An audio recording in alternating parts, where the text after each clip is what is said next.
Fala pessoal, boa noite, boa noite. Estamos aqui para mais uma live da Associação de Osteopatas do Brasil e hoje é a noite da live científica.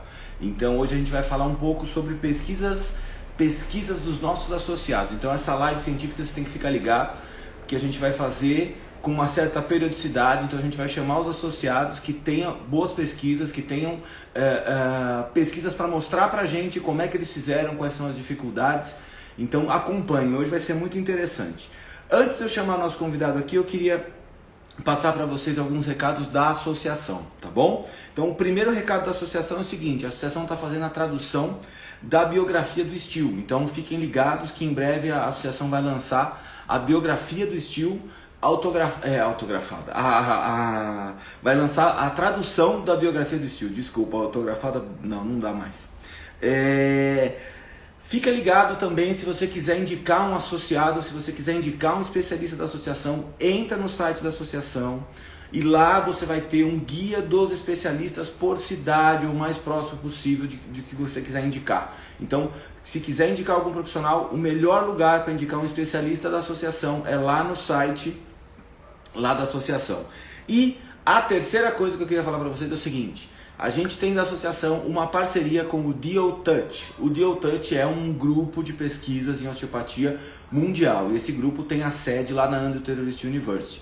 Gostaria de convidar todos os associados a se inscreverem no DioTouch, tá bom? Se inscrevam no DioTouch, recebam as novidades do DioTouch e em breve a gente vai ter uma pesquisa que a gente vai fazer aqui no Brasil em parceria com o DioTouch. Tá ficando muito legal esse negócio e a associação está crescendo por causa de você, associado.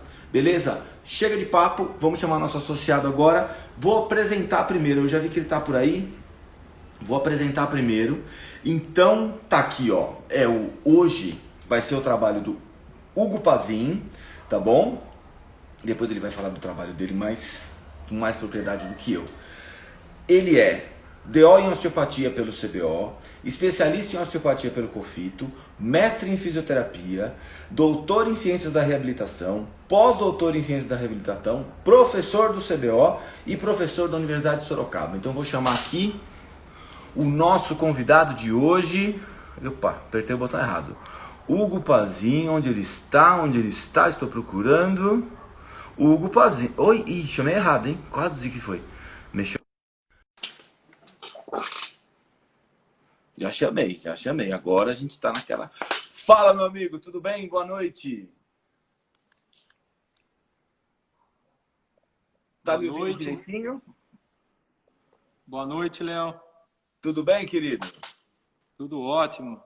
E tá você? Me ouvindo direitinho? Tá me ouvindo direito? Sim, tô ouvindo bem, sim. Aí também? Maravilha. Tá tudo, dá bom. para ouvir direitinho também. Maravilha. Cara, primeiramente queria te agradecer pela disponibilidade aí de falar um pouco do seu trabalho e lembrar que assim, a gente como associado é quem faz a associação crescer, né? Então, a associação só é grande se ela tiver os associados envolvidos. Então, acho que um grande passo para fazer isso é bater esse papo com quem faz pesquisa para mostrar as dificuldades que tem de fazer uma pesquisa e como é que conduz essa pesquisa aí. Você é um cara muito apto para falar sobre isso. Então, eu queria te agradecer e queria que você já começasse falando quem que é você, cara. Quem que é esse pesquisador, esse Hugo Pazin aí? Conta pra gente um pouco. Então, boa noite a todos. Boa noite, Léo. Obrigado pelo convite. Né? Eu que tenho que agradecer, parabenizar a associação. Fui me tornando um admirador, né, da direção, de todo o grupo da direção anterior e agora dessa direção, né, porque vocês vieram nos mostrando aí o resultado do trabalho e hoje eu acho que cada vez mais a associação vem sendo essencial aí para a osteopatia aqui no Brasil, né? Eu vou me tornando cada vez mais admirador porque acompanho de perto, né? E eu vejo a luta de todos vocês aí da associação para engrandecer a osteopatia no Brasil, né? E essa atitude de dar oportunidade para nós aqui, os associados, mostrarmos, né, um pouco da pesquisa de cada um. Eu assisti a sua apresentação, onde você falou da sua pesquisa. Eu acho que assim a gente vai construindo uma osteopatia baseado em evidência científica também, né? A gente vai trocando ideia, vamos nos conhecendo também, e assim a gente só tem a ganhar. Então, parabenizar e agradecer por confiar em mim, por me dar a oportunidade de mostrar esse trabalho, viu? Não, cara, é assim, ó. É mais uma vez, a gente só cresce junto, entendeu? Isso é uma premissa de qualquer coisa. Então, assim, se o trabalho é grande, é porque tem muita gente junto. Senão, ele não é grande, entendeu? É isso. Conta pra gente um pouquinho como é que você começou nessa história de pesquisar. Como é que você entrou nessa loucura? Porque o fisioterapeuta e o osteopata é um clínico. É um bom clínico. Agora, como é que você saiu da clínica e falou assim, quero pesquisar um negócio? Como é que você começou nessa história da pesquisa? Conta um pouco pra gente dessa história, por favor. Eu me formei em 2002 na fisioterapia, né? E ao me formar, eu tive a oportunidade de, logo em seguida, ser aluno do professor Rinaldo Guirro, né? E fazer o meu mestrado. Na ocasião, a gente não pesquisou osteopatia, mas era 2003 ainda. Mas foi aí que eu me inseri. Eu tive essa oportunidade de logo após formado, já iniciar no mestrado, né? E com um grande professor que admiro demais na pesquisa, que me ensinou o caminho aí da docência e da pesquisa, né? Em seguida, terminei meu mestrado em 2005, já apareceu a osteopatia na minha vida, mas quando apareceu a osteopatia eu já tinha esse olhar para artigos, já tinha esse olhar voltado para a ciência, né? E a osteopatia me trouxe a clínica, né? O que me motivou a fazer a osteopatia foi a clínica, né?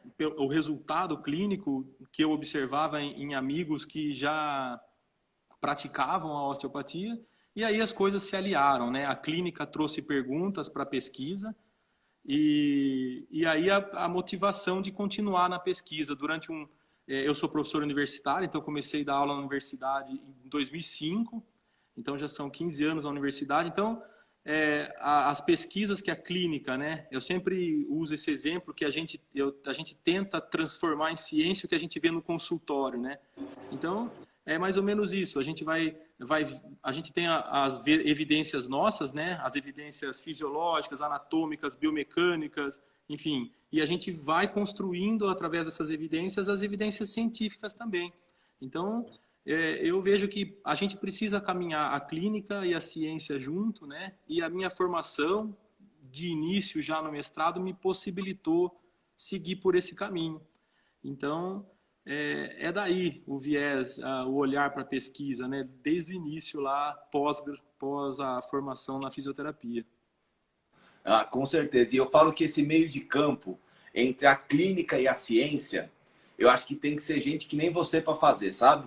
Esse papel é do cara que, assim, você tem consultório, você atende, você está dentro da sala de aula, então você está fazendo as duas coisas. Então, esse meio de campo é fundamental, porque eu vejo muito que, assim, o clínico, ele tem até medo das evidências agora, porque as evidências eu vejo que fala mais porque a gente não fazer do que a gente fazer, né? Então, não faz isso, não faz isso aqui, não faz isso aqui, não. Pera um pouquinho, o que eu faço?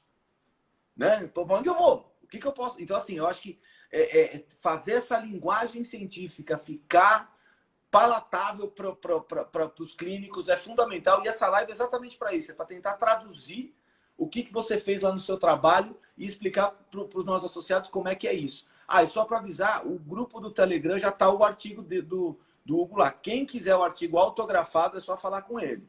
Tá? Se quiser autografado, só falar com ele que ele manda autografado para você. Mas tá lá no grupo já do Telegram lá. Conta pra gente um negócio. Como é que você decidiu, como é que você começou a estudar esse tema aí do seu trabalho? Conta um pouco do seu trabalho e como é que você decidiu estudar esse negócio. Porque a osteopatia visceral é um tabuzão, né? Tipo, como é que você foi para essa área aí da visceral? Então, eu acho que o resultado clínico que a osteopatia visceral nos traz é muito importante, né? É difícil separar a osteopatia visceral, estrutural, não é essa a intenção. Mas a gente vê no consultório a resposta clínica vinda de uma mobilização visceral, né? E as evidências científicas já são muitas, nós já temos muitas, mas ainda carece de muitas outras, né? Assim como na fisioterapia, assim, a ciência está sendo construída. A gente já tem muita coisa, mas ainda a gente tem muito para construir. Então, baseado nesse olhar clínico, veio a motivação para desenvolver essa pesquisa, né? Então, no DO, eu trabalhei com mobilização do estômago e avaliei alguns aspectos biomecânicos, alguns movimentos, né? E aí foi o início de um trabalho visceral e que, no momento, tem a ver com esse artigo que nós estamos fazendo e outros que nós estamos em desenvolvimento vindo desse primeiro aqui, né? Desse que nós vamos discutir hoje. Então, acho que respondendo, eu acho que é o que a gente falou de introdução, né, Léo? Acho que o que justifica a ciência é a clínica, né? A ciência vem para responder as dúvidas da clínica, né? Ela que motiva a gente a estudar, é ela que justifica isso. E no meu caso, acho que no seu também eu ouvi a sua fala dizendo que veio de uma dúvida, de um incômodo, né, como você usou, né? Eu acho que vem da nossa vida, né? Vem dos nossos anseios ali diários, a motivação pela pesquisa, né? E na osteopatia não é diferente, foi assim, né? E desde então eu tô nessa linha visceral, faço outras coisas também, mas como uma pesquisa acaba puxando outra, a gente acabou emendando, né? E aí daquela do DO que foi com relação ao estômago, veio para essa que é com relação ao intestino e o que a gente vai conversar daqui a pouco. Então, veio da clínica a motivação para a pesquisa. Uma coisa que eu sempre falo é o seguinte, às vezes você faz uma pesquisa, você acha ela muito legal, só que o que você descobre é que você tem mais 5, 6 dúvidas daquilo, né? Você não conseguiu. Você descobriu que você tem mais pergunta para fazer, né? Não que você resolveu um problema. Isso, e outro público, né? Nesse caso a gente fez com pacientes pós-AVE, né? Mas outro público, com outra classificação de constipação, com outro tipo de sintomas. Então, não tem fim o número de perguntas aí, né?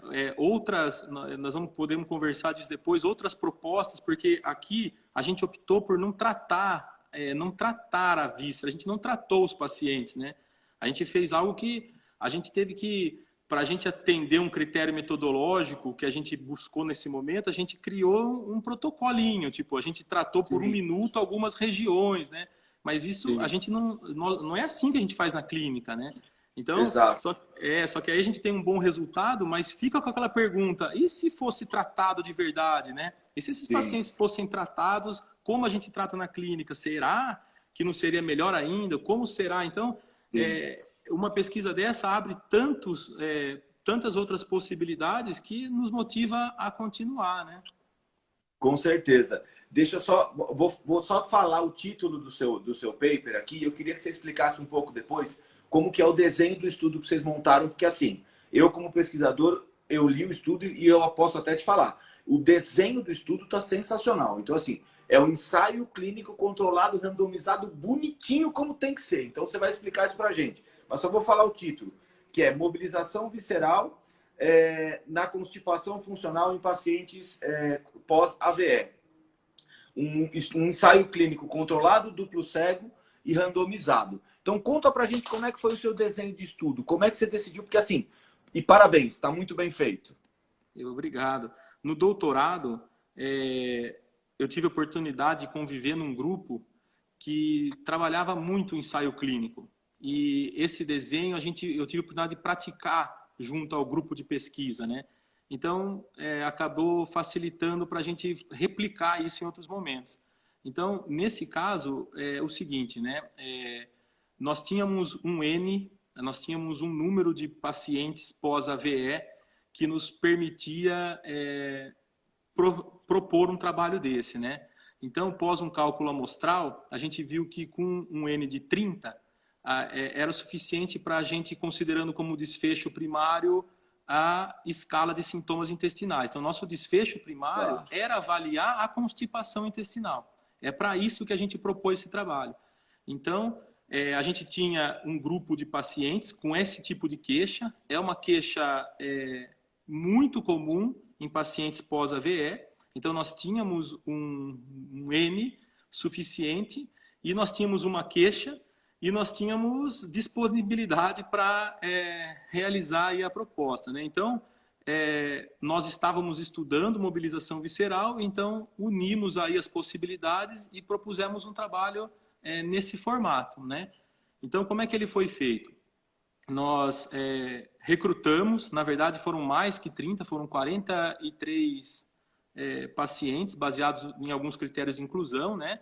O critério de inclusão era que os pacientes tinham que ter a constipação, então tinham que ter tido o acidente vascular no mínimo há 1 ano, tinham que ter a constipação baseado num critério de Roma, então alguns critérios que tinham que ser preenchidos para classificar esse paciente como um paciente com constipação intestinal. E aí esses pacientes, inicialmente, esses 30, né, passavam por uma avaliação. Tá? Então, todos eles foram submetidos a uma avaliação. Essa avaliação foi composta por um questionário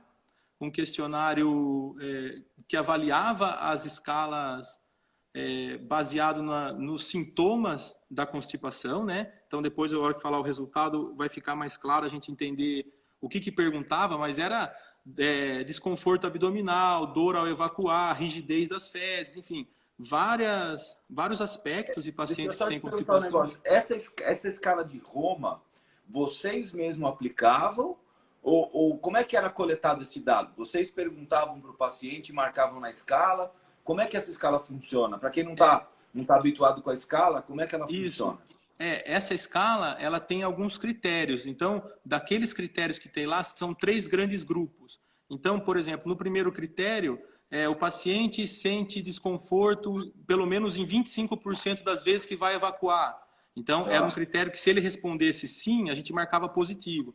Desses 6 critérios, ele tinha que ter 2 positivos para ser classificado como um paciente com constipação. Então, a gente precisava de algum critério já validado que classificasse a constipação, né? Que a constipação não é uma doença, pode ser, mas não era o nosso foco, era uma constipação funcional, como o termo, né?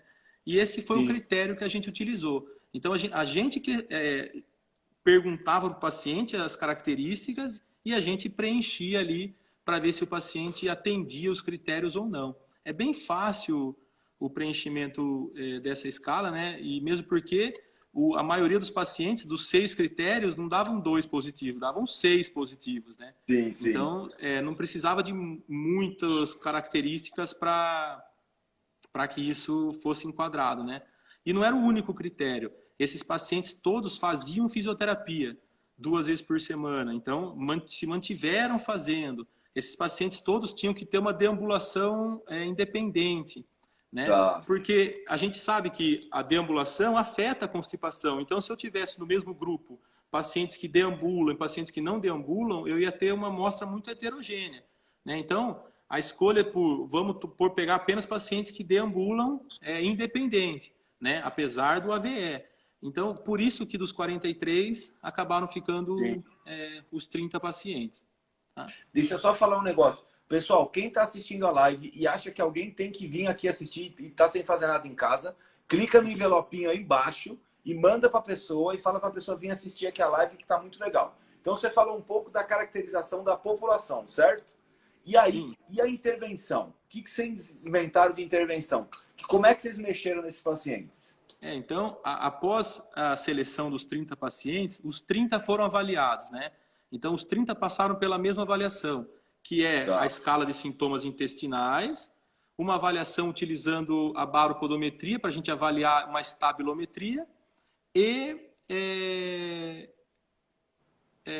era a escala e a estabilometria, apenas. Depois eu vou contar que a gente está fazendo outro trabalho que a gente avaliou qualidade de vida. Nesse daí, a gente avaliou apenas as duas sem dar spoiler de outras lives. Faz primeiro, depois você conta, calma. Até porque a gente viu a melhora na qualidade de vida dos pacientes, né? Só que a gente acabou não pondo isso no trabalho. Então, nesse que a gente está fazendo agora, ele já tem essa avaliação também, né? Bom, e aí a gente fez essa avaliação inicial, aí a gente sorteava, né? Então, a pessoa que fez a avaliação fui eu, e aí a gente sorteava, uma outra pessoa, um outro osteopata, né? Sorteava e perguntava, e via ali no sorteio se ali seria o grupo experimental e o grupo controle, né? Se era do grupo experimental, a gente propunha um trabalho de mobilização visceral, em cima de um protocolo, né? Aí, até é uma limitação que a gente assume no trabalho, esse protocolo, porque ninguém faz isso no consultório, mas a gente optou por fazer para ter um critério metodológico ali, né? Então, o que o grupo experimental fazia?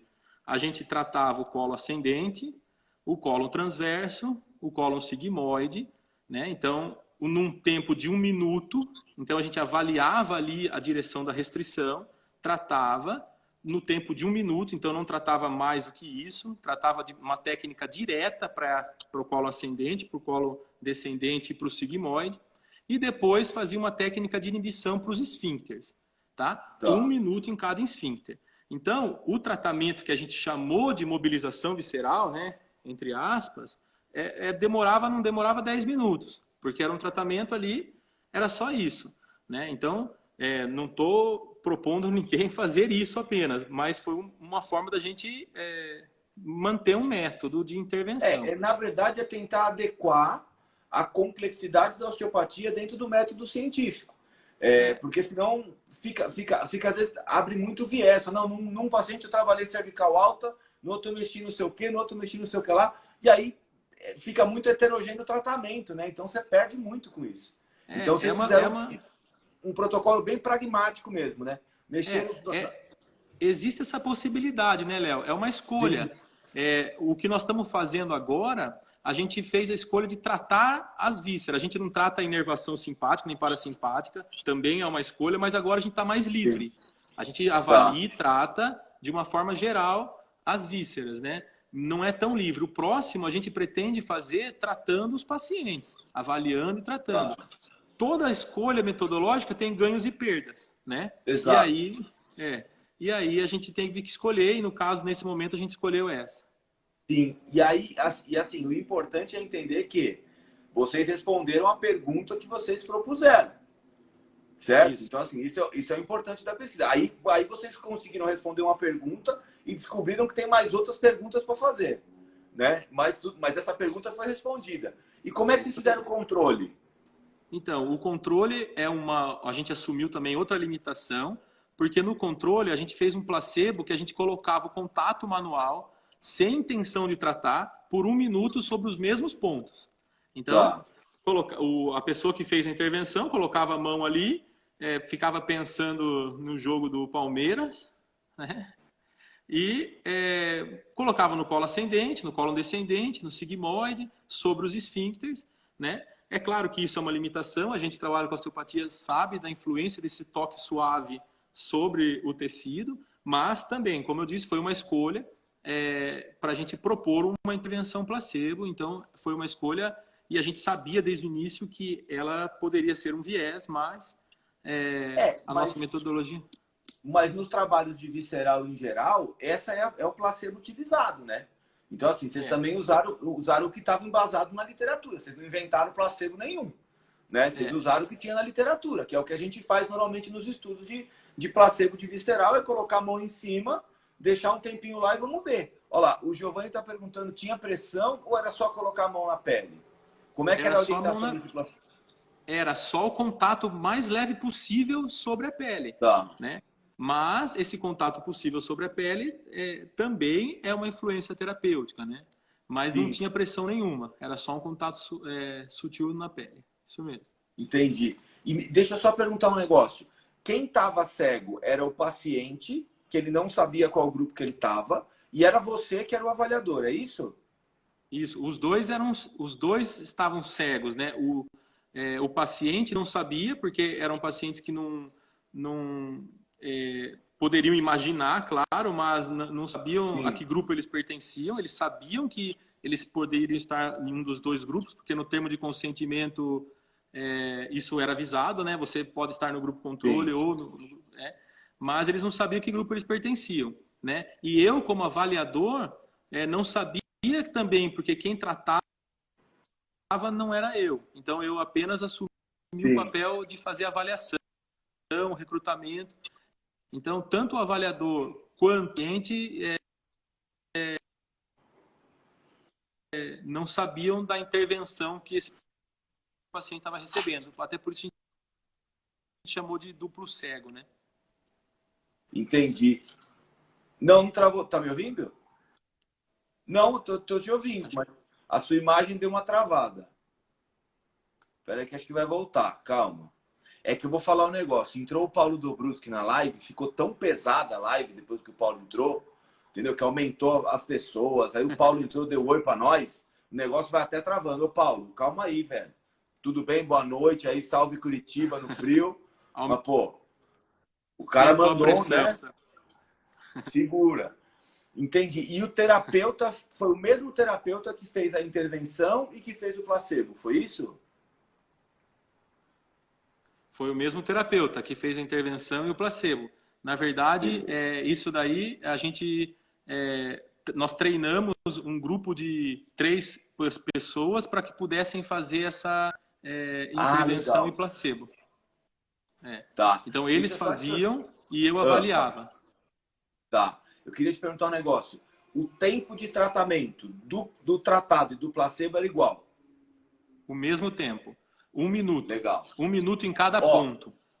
Tá. Quem está ouvindo, presta atenção nesses detalhes de metodologia, que se você quiser fazer um bom ensaio clínico, é isso que você tem que fazer, tá? Então presta atenção. Agora estamos no último passo. O que você avaliou de desfecho? Você já falou no começo dos desfechos, mas fala de novo pra gente. O que foi o desfecho primário? O que foi o desfecho secundário? E como é que vocês fizeram essa avaliação aí? Isso. Então foram realizadas... O Rodrigo está perguntando quantos atendimentos foram realizados também. Isso, foram realizadas 5 sessões. Tá? Então foram 5 intervenções. Né? As avaliações que foram realizadas foram feitas assim. Antes da intervenção, imediatamente após a primeira intervenção, foi feito a baro de novo. O questionário da escala não foi feito imediatamente após a primeira. Né? Porque não faria sentido o cara responder o questionário, fazer uma intervenção e responder de novo o questionário. Então, o que foi feito antes e imediatamente depois foi só a baro, né, a estabilometria. A terceira avaliação foi feita 1 semana após a 5ª intervenção. Tá? Então, 1 semana após a 5ª intervenção, a gente fez a terceira avaliação, que foi composta pela baro, pela estabilometria da baro e escala de sintomas intestinais. O nosso desfecho, o nosso foco era a escala de sintomas intestinais. Entendi. E foi feito a pergunta do estudo. Isso, a pergunta do estudo era o quanto que a mobilização visceral seria baseada nessa proposta nossa, né? Que eu estou tomando cuidado de não chamar isso de tratamento visceral, né? Porque não é, né? Então, o quanto que essa proposta de mobilização visceral ajudaria na melhora dos sintomas intestinais. Medido pela escala de Roma, né? Medida pela escala funcional, chama escala de sintomas intestinais. A escala de Roma, ela foi só um critério de inclusão. A escala de sintomas intestinais ela é uma escala um pouquinho mais completa. Entendi. Ela avalia frequência de evacuação e ela avalia características também da evacuação. Entendi. E o Giovanni está perguntando, que eu ia te perguntar também. Teve algum follow-up ou vocês terminaram ali mesmo? Isso daí é outra coisa, Giovanni. Nós fizemos apenas 3 avaliações. A última avaliação foi 1 semana após a 5ª intervenção. Né? Na pesquisa que nós estamos fazendo agora, a gente está fazendo um follow-up de 1 mês. Então, porque a gente sentiu necessidade disso, né? De saber por quanto tempo esse resultado se manteve, né? Entendi. Deixa eu te fazer uma pergunta. Quanto tempo demorou para fazer tudo? Do dia que vocês tiveram a ideia até terminar e falar assim, agora está pronto. Tem noção mais ou menos? Uns 2 anos, mais ou menos. Uns 2 anos. 2 anos de... porque são 30 pacientes que receberam 5 intervenções. Então, é um trabalho que envolve agenda de pacientes, agenda de fisioterapeutas, envolve cancelamentos e remarcações, envolve várias coisas. Então, foram 2 anos aí chutando baixo, né? Chutando baixo, possivelmente até um pouco mais. Entendi. E me fala um negócio.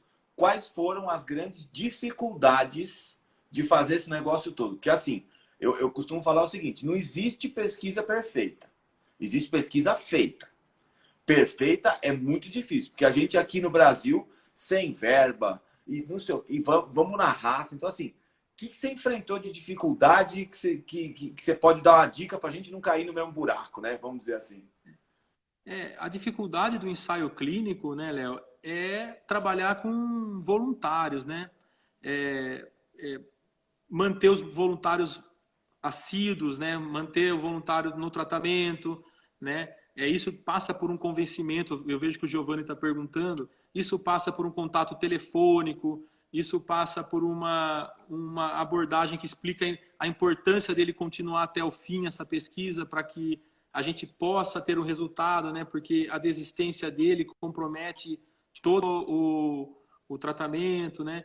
Então, a dificuldade de um ensaio clínico é sempre a adesão da população, né? A pessoa fica doente, aí a gente ia até a casa da pessoa para propor, porque a gente não podia interromper o espaço entre as sessões. Então, você não pode vir, mas a gente vai até aí, e aí a gente ia, né? Se não pode hoje, vamos amanhã no máximo. Então, a dificuldade é essa. A gente teve até desistências no meio do caminho, mas foram desistências que a gente tem um fluxograma no artigo. O fluxograma mostra, aí num grupo a gente teve 2 desistências e no outro grupo a gente teve 1 desistência, né? Apesar de todo esse esforço, a pessoa, no termo de consentimento, está claro, a qualquer momento desistir, interromper, enfim, e a gente tem que respeitar a escolha, né? Então, a maior dificuldade de um ensaio clínico só tem que rezar para não ser mais de 15%, né? A gente só reza isso. Então, desiste, mas não vai mais de 15%, que senão acaba com o meu trabalho. É só isso, né? Mas eu acho que esse é o grande desafio, né? Esse é o grande desafio de um ensaio clínico, é o lidar ali com a amostra e explicar para eles a importância do tratamento ser encaminhado até o fim, para que a gente possa fazer estatística e tudo certinho no final e que a gente possa trazer algo para a sociedade, né? Esses pacientes, inclusive, muitos deles são do setor da universidade de fisioterapia e continuam recebendo esse tratamento, né? Então, porque o tratamento se manteve, visto o bom resultado, então, e a gente tem que mostrar isso para eles, que graças a essa participação e colaboração também foi possível a gente propor algo que está ajudando eles mesmo, né? E muitos outros que estão lá, né? Exato, exato. Isso que é importante. A ciência está sendo aplicada diretamente na comunidade, né? Isso é sensacional. Para o pesquisador, é o que a gente mais quer, né? A gente tem o resultado e coloca ele na prática já logo depois do estudo. Então, isso é muito bom, né? E um combinado com o grupo controle é que antes, né, falando que se o paciente caísse no grupo controle e o resultado da pesquisa fosse efetivo, a gente iria tratar os pacientes do grupo controle. Então, era um combinado. Ele não sabia que grupo ele pertencia, mas ele sabia que se o resultado fosse positivo, mesmo estando no grupo controle, em seguida ele receberia o tratamento. Entendi. Ó, o Giovanni está mandando uma pergunta aí, ó. Como que vocês fizeram o cálculo amostral? Como que vocês partiram para fazer esse cálculo amostral? O cálculo amostral ele é realizado utilizando o desfecho primário.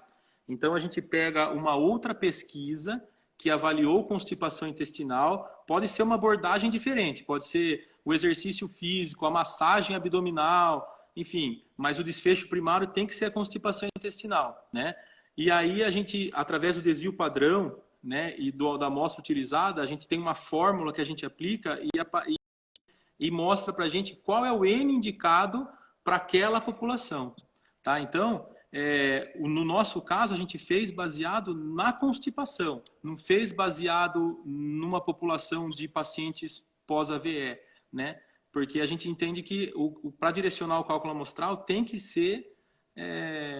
o melhor era usar o desfecho primário, que era o foco do nosso tratamento. A gente são 2 tendências. Se você usa o estudo epidemiológico, o seu N vai lá para a lua, né? E se você usa o desfecho primário, o seu N costuma cair um pouco. Então, para a gente que não tem condição de recrutar muito paciente, e às vezes o estudo vai ficar muito caro, é melhor fazer pelo desfecho primário, né? Pela diferença média do desfecho primário, que fica mais fácil depois e o N dá um pouco menor. Então é outra dica aí para a galera usar. E me fala um negócio, o que você aprendeu fazendo tudo isso? Você já falou que já está aplicando isso nos pacientes. O que mudou na sua clínica depois que você fez esse trabalho? Ou em outras pessoas, porque assim, não foi só você que fez, né? Tiveram outros pesquisadores junto, né? Acho que o Rodolfo estava junto também, não estava? Isso, esse trabalho, eu e o Rodolfo fizemos juntos. Tivemos alguns alunos da faculdade que eu treinei para me ajudarem na realização, né, dessas intervenções. Em algum momento me ajudaram ali na intervenção, mas o trabalho mesmo foi elaborado, escrito e feito por nós dois, né? Entendi. E o que eu aprendi, Léo, o que eu aprendi é o seguinte, que porque hoje a gente tem confiança, né? Porque a gente vê esse resultado na clínica, né? A gente trata a constipação, né? E só que quando a gente tem um resultado assim evidente, mostrando em porcentagem, mostrando, isso me dá confiança de falar para um paciente que essa proposta tem resultados significativos. Então, o que mudou foi entender a força que esse tratamento tem na função de uma víscera, né? A gente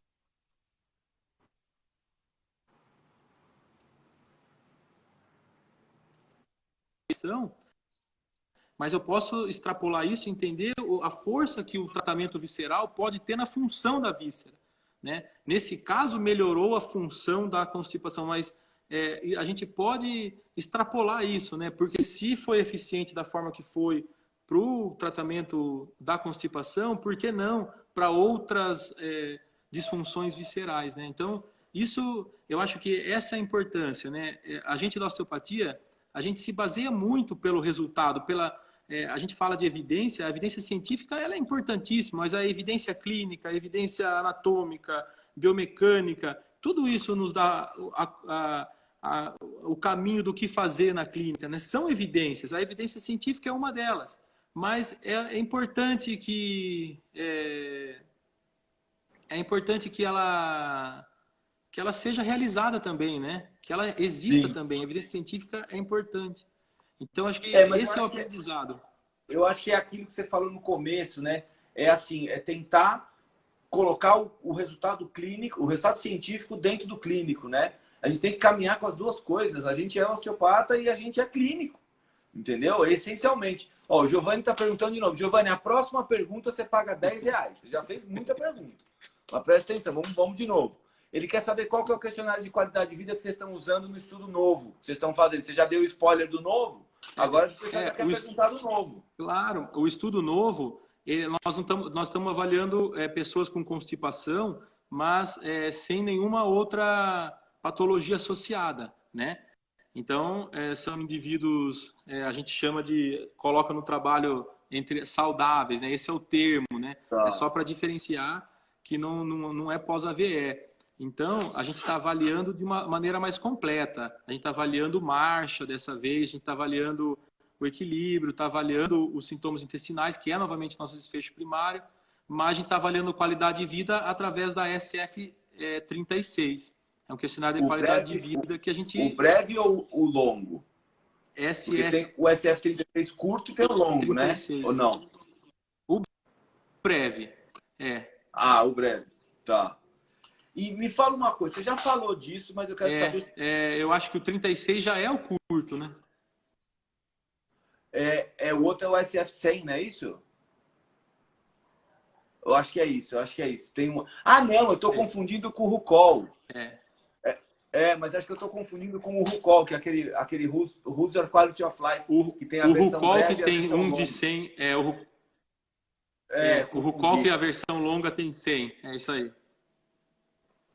O grande problema que eu vejo de usar esse tipo de questionário é que exatamente, e você conseguiu descrever isso muito bem na metodologia, é que dependendo do desfecho que você vai utilizar, dependendo do tratamento que você vai utilizar, não adianta se aplicar esse tipo de questionário antes e depois, porque não vai mudar nada. Entendeu? Então você precisa saber exatamente o que está medindo a ferramenta que você está usando e quanto tempo aquela ferramenta vai apresentar algum tipo de alteração. Né? Porque senão você vai usar uma ferramenta maravilhosa E aí, imagina se eu uso o SF36 antes e depois de uma manipulação visceral. Não vai mudar nada. E aí você tem uma ferramenta legal, um estudo legal, mas a ferramenta não mede o que você quer, né? Então não é só saber a ferramenta, é saber como usar e como medir, né, o resultado dela.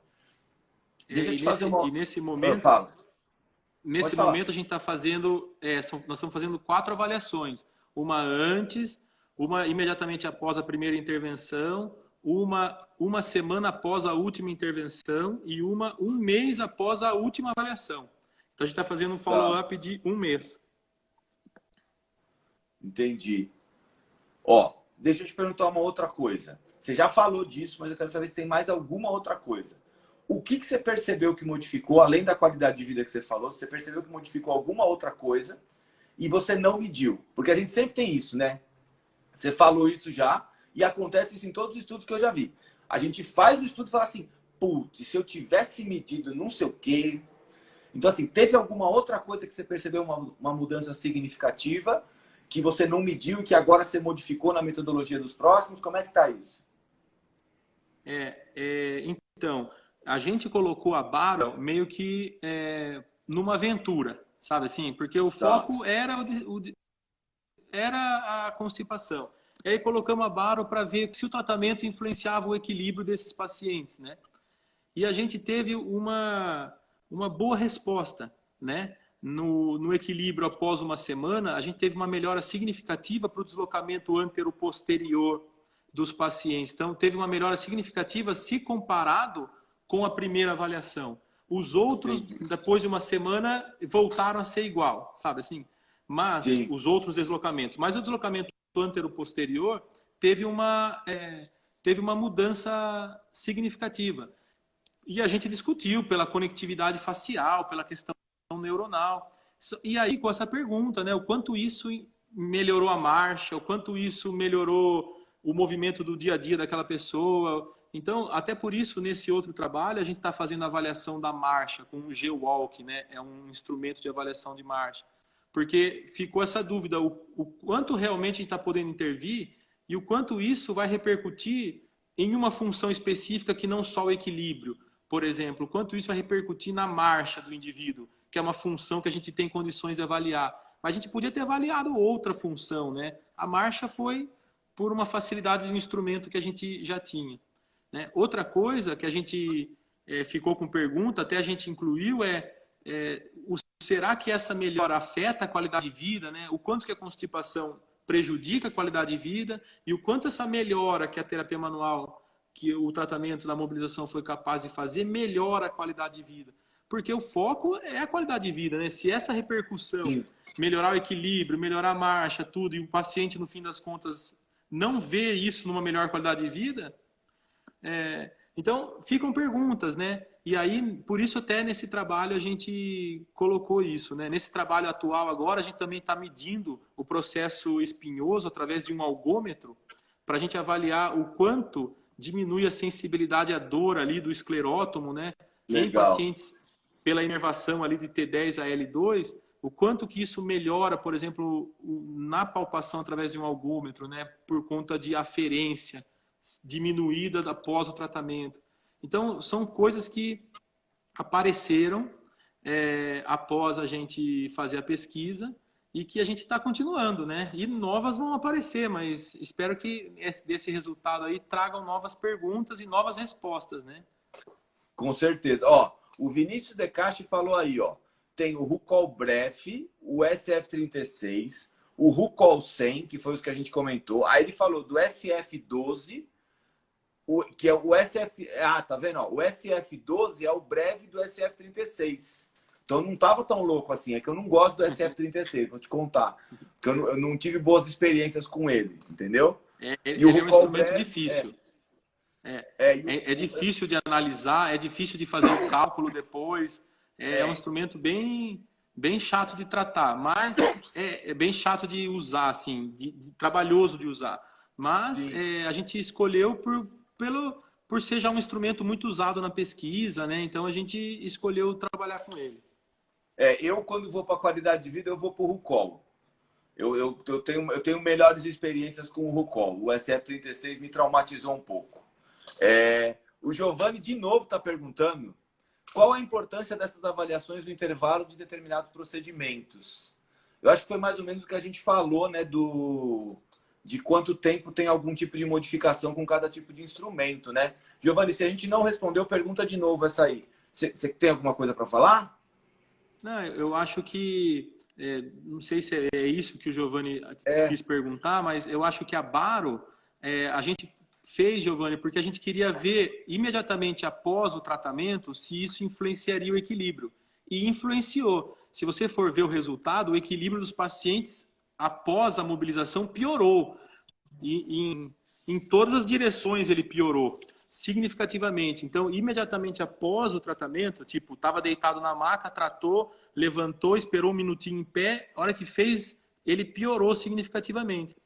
Mas, uma semana após a última intervenção, tudo tinha voltado ao normal, né? Tipo, igual na primeira, exceto o deslocamento anteroposterior, que a gente teve um ganho, tá? Então, teve uma oscilação menor anteroposterior após uma semana após a quinta sessão.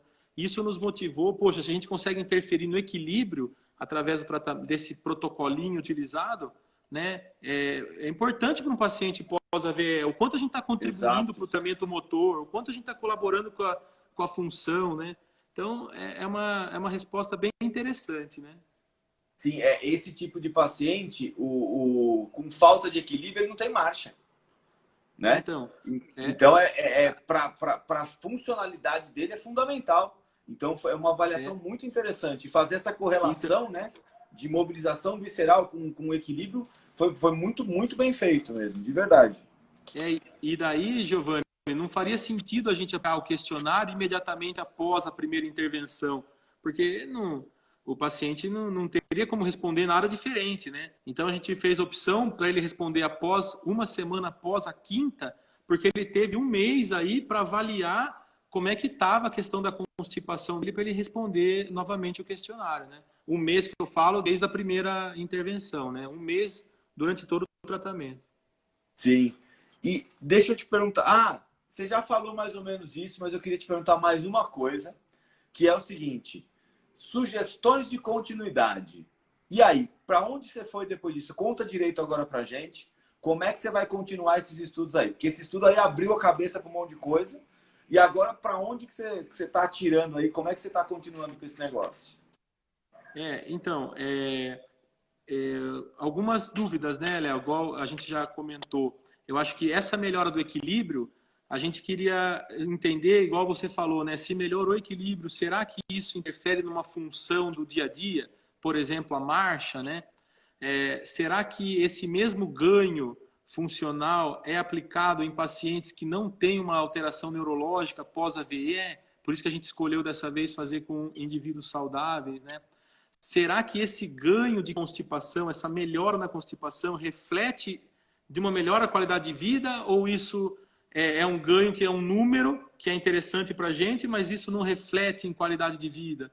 Então, são perguntas que a gente não respondeu, né, no momento, porque não era o foco naquele momento, mas que esse trabalho abriu, né? E outras perguntas, por exemplo, se isso der diferença na qualidade de vida, a mobilização visceral seria capaz de ajudar em tratamentos emocionais, por exemplo, numa ansiedade, num estresse, né, por conta dessa atuação na interocepção. Será que a melhora da qualidade de vida seria por uma melhora na constipação ou por uma melhora na interocepção, né? Então, a gente até escreveu aí um trabalho sobre isso, da interocepção, que em breve vai estar publicado aí, para que a gente possa abrir essa discussão aí. Então, um trabalho que, de repente, abre muitas possibilidades. Então, ele abriu muitas perguntas e que a gente está trabalhando aqui para respondê-las. Entendi. O Rodrigo está perguntando o seguinte: algum desses pacientes tinham dor lombar? Algum relatou melhora se tinha dor lombar? Então, desse grupo, dessa pesquisa, não, né? Dessa que a gente está discutindo hoje. Mas dos indivíduos saudáveis, sim, isso, desse que a gente está realizando agora, Isso é uma dos relatos que não está na avaliação, né? A gente não dor lombar, mas é um dos relatos mais comuns. Então, o paciente narrar para a gente que a dor lombar que ele tinha com frequência melhorou, né? O que a gente está avaliando dessa vez é o algômetro, através da pressão sobre o processo espinhoso ali, né? Para avaliar a presença de um esclerótomo facilitado ali, né? Mas a dor lombar, propriamente dita, a gente não está avaliando. Mas os pacientes acabam relatando para a gente que alguns que estão melhorando, sim. Entendi. Me fala uma coisa, eu queria te agradecer mais uma vez, queria pedir para você fazer as considerações finais aí. Obrigado pela disponibilidade, obrigado pelo conhecimento compartilhado. E pessoal, pode subir os aplausos, por favor, aí, viu? Tem pouco tempo aí, Léo, tem alguns minutos. Eu não estou sem relógio aqui. Falta alguns minutinhos? Falta 8 minutos. Só queria ler, Léo, aqui, olha, rapidamente. Então, depois os amigos olham aí no resultado, né? Mas é interessante, ó, por exemplo, com relação à frequência de evacuação, a gente teve a seguinte resposta. No início, o grupo tratado, 53% dos pacientes do grupo tratado tinham evacuação 1 a cada 3, né? No encerramento, 50% deles, que é o maior número, foi para uma evacuação por dia ou uma a cada 2 dias. Então, a gente teve uma melhora significativa na frequência da evacuação. Era 100, uma evacuação ou 2 por dia. Quando a gente terminou o tratamento, 14% eram 1 ou 2 por dia. Isso é trazer os indivíduos que tinham uma constipação para um padrão de... Então, foi um resultado muito significativo com relação à frequência, né? Constipação, diferença significativa em vários aspectos.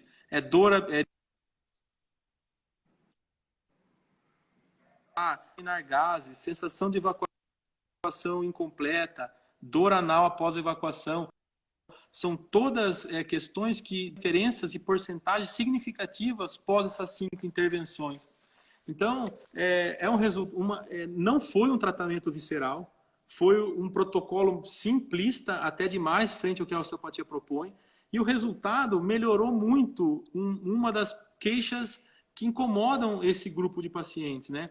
Então, é um resultado interessante e que nos dá confiança de propor, sim, para esse grupo e para outros pacientes, sabendo o quanto isso incomoda as pessoas que sentem esse tipo de desconforto, né, Léo? Sim. Pessoal, quem quiser o paper, precisa primeiro se associar e depois entrar no grupo do Telegram. Quem não é associado não vai pegar, tá? Então tá lá no grupo do Telegram o paper lá.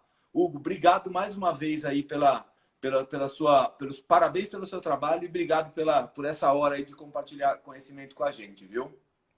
Eu agradeço a oportunidade de estar falando aqui para os meus amigos osteopatas, pessoas que dividem a missão de construir essa ciência, né? Todo dia no consultório, cada trabalho, cada paciente que a gente atende, a gente ajuda a construir um pouquinho a nossa ciência, né? Então, é um dos pilares aí da vida de todos nós que estamos aqui.